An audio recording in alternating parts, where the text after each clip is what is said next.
अॼु न ओताकुन में तालिब तवारीन आदेसी उथी वया मड़ियूं मुंह मारीन जेके जीव के जियारीन से लाओती लॾे वया। सिंध धरती ॿियनि शोभनि सां गॾु मौसीक़ी जे मैदान में बि ज़रखेज़ रही आहे। हिन जे सीने ते भगत कंवरराम, मास्टर चंदुर, आबदा परवीन, जलाल चांडियो, रहमान मुग़ल ऐं ॿिया बि केतिरा अनमोल रागी पंहिंजे सुरीले आवाज़ सां माण्हुनि जा दिल खटींदा रहिया आहिनि। अहिड़नि फनकारनि जे फ़हरिस्त में हिकु नालो मोहम्मद उर्स चांडियो जो बि आहे, जंहिं पंहिंजे सुरीले आवाज़ निराले अंदाज़ सां लखे माण्हुनि खे मोहे विधो। उर्स चांडियो जो जनम ज़िला कंबर शहदादकोट जे तालका वारा ॻोठ मीरपुर में अर्ज़ मोहम्मद चांडियो जे घर में थियो। हू 5 भाइरनि मां चौथे नंबर ते हुयो। हिन शुरूआती तालीम संदसि ॻोठ मां वरिती। उर्स चांडियो खे नंढपिण खां ई ॻाइण जो शौक़ु हो। उन शौक़ खे साम्हूं रखंदे संदसि मामे उस्ताद पुनल खान चांडे संदसि शुरूआती तरबियत कई। उर्स चांडियो जॾहिं 20 सालनि जो थियो त बाक़ायदा मौसीक़ी में कदम रखियो। हिक वतन परे ॿियो जान जुदा हो कीअं न हयाती बार थे।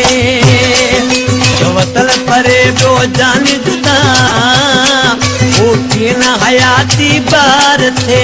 छाल थियो परेशान आई, छाल थियो परेशान आई, तू त दरिया मुंहिंजी जान आई, तू त दरिया मुंहिंजी जान आई, तू त मुंहिंजी कावड़ ई न आहे। मौसीक़ी जी दुनिया में उर्स चांडियो सिंध जे मशहूर रागी उस्ताद जलाल चांडियो खां ॾाढो मुतासिर हो ऐं उहो ई अंदाज़ पंहिंजायई। जंहिंखां पोइ उस्ताद जलाल जी शागिर्दी में अची वियो ऐं उस्ताद जलाल रिवायत मौजूब गानो ॿधियो।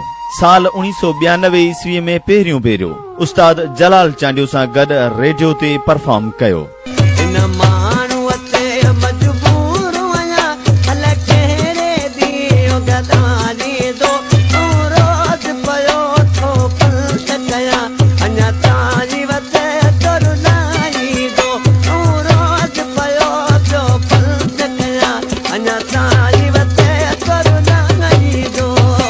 उर्स चांडियो सिंध धरती जे ॿियनि केतिरनि मशहूर शाइरनि जा कलाम गाया, जंहिंमें उस्ताद बुखारी, अली हसन बबर, सरवेज अनवर चांडियो, गमशाद मरी, खादुम चिंजणी ऐं ॿिया शामिल आहिनि। उर्स चांडियो जा कुझु मशहूर गीत सिंध धरतीअ जा थई दिलेर माण्हू, हिकु वतन परे ॿियो जानी जुदा, हिकु नंढड़ो ॻोठ हूंदो हो ऐं ॿिया खोड़ सारा कलाम शामिल आहिनि। उर्स चांडियो सैलानी क़िस्म जो रागी हो। सिंध जे मुख़्तलिफ़ शहरनि जहिड़ो ठठो, हैदराबाद, जामशोरो ऐं ॿियनि शहरनि में रहियो। जॾहिं त हिन आलमी सतह ते दुबई, सऊदी अरब, दोहा ऐं ॿियनि मुल्कनि वञी पंहिंजो फन जो मुज़ाहिरो कयो।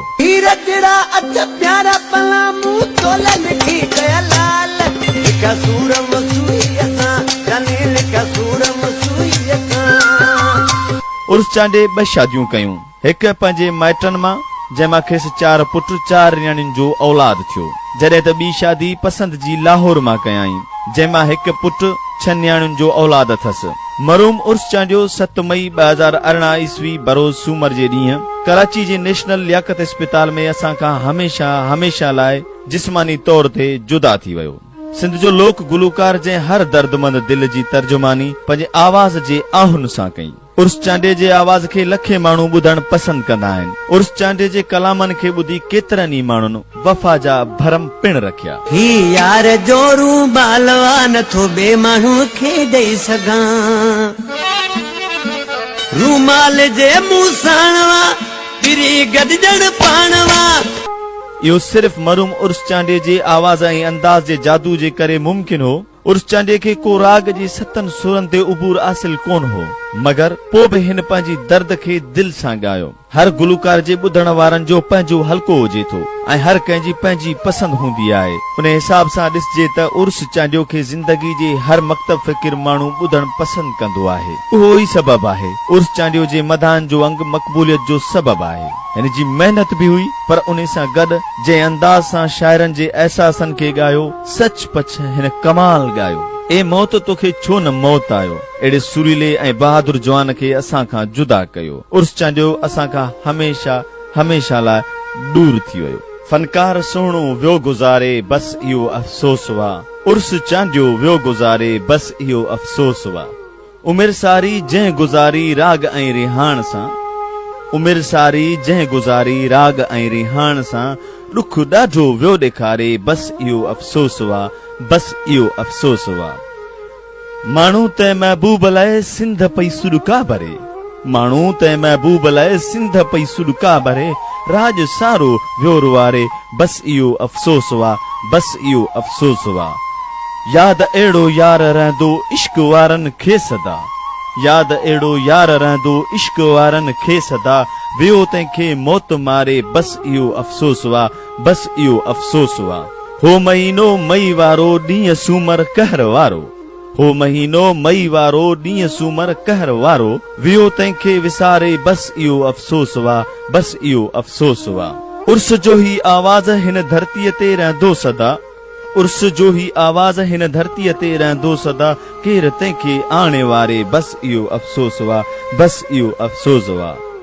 दोस्त तंहिं लाइ दिल उदासी दर्द मां दाहूं कयूं, दोस्त तंहिं लाइ दिल उदासी दर्द मां दाहूं कयूं, केर दुखी दिल दुतारे बस इहो अफ़सोस वा, बस इहो अफ़सोस वा। फनकार सोणो वियो गुज़ारे बस इहो अफ़सोस वा, उर्स चांडियो वियो गुज़ारे बस इहो अफ़सोस वा, बस इहो अफ़सोस वा।